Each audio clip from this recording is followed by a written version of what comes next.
¿Quién tiene la culpa de haberte querido? ¿Quién tuvo C'est la un spectacle que j'ai écrit il y a quelques temps déjà. La genèse, c'est venu de l'idée d'une chorégraphie de Bruno Agati qui s'appelle « À qui la faute ?» Je trouvais que dans ce pas de deux, quand on dansait, il y avait quelque chose, il y avait vraiment deux personnages bien définis. Et ça m'a donné l'idée, juste comme un comédien, de raconter leur histoire. Il me disait, mais ces personnages ils sont vachement intéressants. Il faudrait leur trouver un passé, un futur, il y a quelque chose à développer, je vais y réfléchir. Et j'ai écrit vraiment en pensant à Philippe, en lui mettant plein de trucs que je sais qu'il est capable de faire.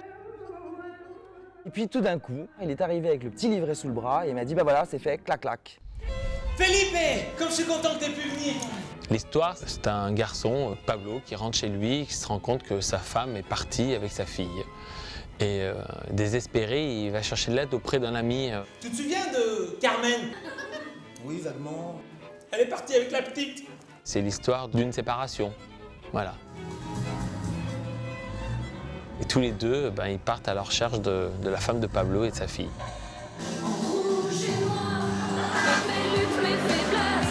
C'est finalement très ludique parce que c'est pour deux acteurs, deux artistes qui avec peu de moyens font vivre un road trip, une école de danse. 5, 6, 7, 8. Tous ces moments qui font que c'est tout un voyage qu'on fait avec eux. Oui, excusez-moi, je cherche Carmen. En fait, elle devait... Carmen? Non, there's no Carmen ici. Dans un spectacle, ce qui est bien, c'est d'aborder plusieurs personnages. C'est ce qui m'amusait moi dans ce spectacle, c'est que tac, on rentre d'un côté, on sort de l'autre et de changement, on soit un autre personnage. Excusez-moi, je cherche ma femme. Cherche qui? Carmen, mon épouse. Ouais. Il n'y a pas de ça ici, monsieur. Et contract. Il y a du cabaret aussi. Avec Philippe, on a travaillé dans des cabarets. Donc voilà, ça fait 15 ans que je fais la comédie musicale. Je ne peux pas ne pas faire un spectacle où je chante pas, je danse pas et je joue pas la comédie. C'est un spectacle d'humour, mais je dirais, si c'est vraiment réussi, pas que. C'est un spectacle avec un fond de sentiments, avec un fond un tout petit peu plus grave. Moi, je veux juste être heureux. J'ai tout essayé. Hein. C'est pas ma faute. Il y a le ton de Jacques. Il aime bien choquer un peu Jacques. Et à la fois, il a une grande sensibilité.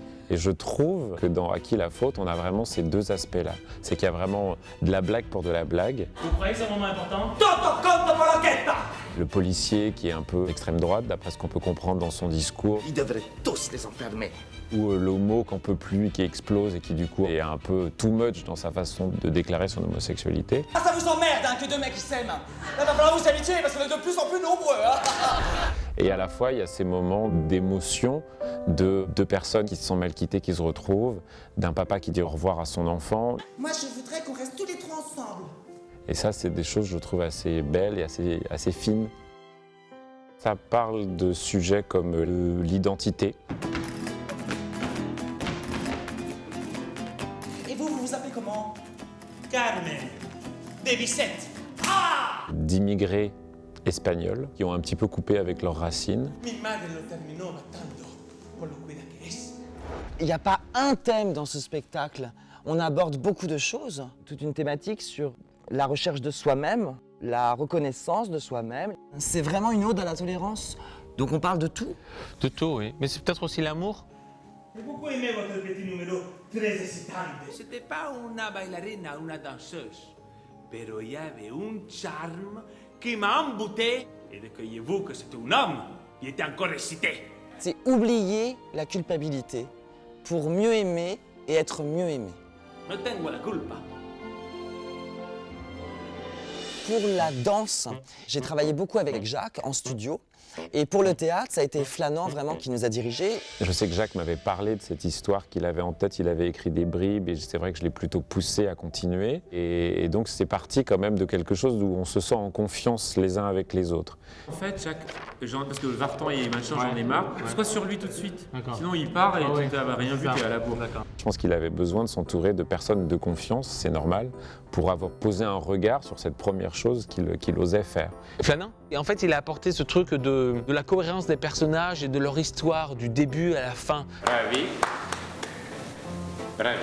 Il n'y a rien eu de compliqué dans la répétition ni dans le travail. Comme on se connaît bien finalement tous les trois, C'est allé assez rapidement parce que les choses, déjà, on avait fait des séances à la table, comme on dit, au préalable, couper ensemble le texte, adapter des choses. Ça a été assez évident, oui. On défendait un peu notre point de vue, mais j'ai pas eu à me braquer à dire « Non, c'est comme ça que je veux ça !» Au-delà du travail de table, il nous a vraiment dirigés sur le plateau d'une manière très claire, très précise. Il a su, à la virgule près, nous diriger avec une douceur qui était absolument parfaite. La chose la plus compliquée, je crois que c'est Jacques qui se l'est coltiné, c'est d'écrire et de réunir toute l'équipe, parce qu'il y a nous trois surtout, mais il y a aussi tout un tas de personnes qui finalement collaborent aussi à d'autres niveaux. Moi, quand je vois tous ces gens qui viennent pour monter le décor, pour faire la lumière, pour faire le son, pour faire la vidéo, pour faire ci, pour ça, je dis « Oh, mais non, ils viennent pour ce spectacle. » C'est une belle aventure humaine, ce spectacle, parce que c'est une sorte de famille. On a créé une famille. Attention, pas une famille, les copains, c'est que des pros. Ça fait, avec Philippe, 20 ans qu'on est dans le métier. Donc, on a réuni un peu des gens un peu de partout. Quand il y a une énergie positive et le chef de projet, c'est Jacques, et déjà il arrive avec l'énergie d'un beau spectacle, et tout ça c'est communicatif. On est tous dans une volonté de faire bien, et puis tout se fait naturellement. Et c'est une vraie aventure humaine pleine de bonheur. C'est un bonheur.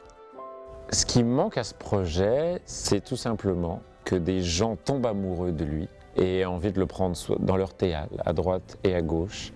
Et je pense que c'est quelque chose qui va arriver, parce que tout est là. Ce dont on a besoin, c'est d'une salle parisienne. On a besoin d'un producteur. D'un producteur, voilà. De quelqu'un dont c'est le métier et qui peut nous dire, voilà les gars, votre spectacle il en est là et je peux vous emmener jusque là, on fait une tournée après et il s'occupe de tout. Et que nous, on n'est qu'à jouer. Moi, le chemin de la réussite, je le sens depuis très longtemps. Parce que vraiment, je fais confiance à leur talent conjugué. C'est en fait un projet vraiment créatif, dans la recherche de la créativité. Un nouveau texte, une nouvelle équipe, un nouveau spectacle, de la création. On fait ce métier pour ça.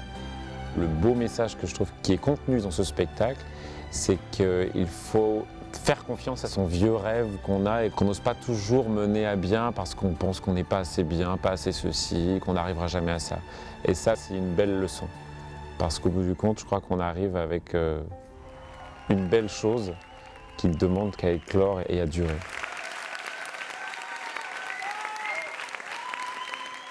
À qui la faute? À qui la faute? La faute?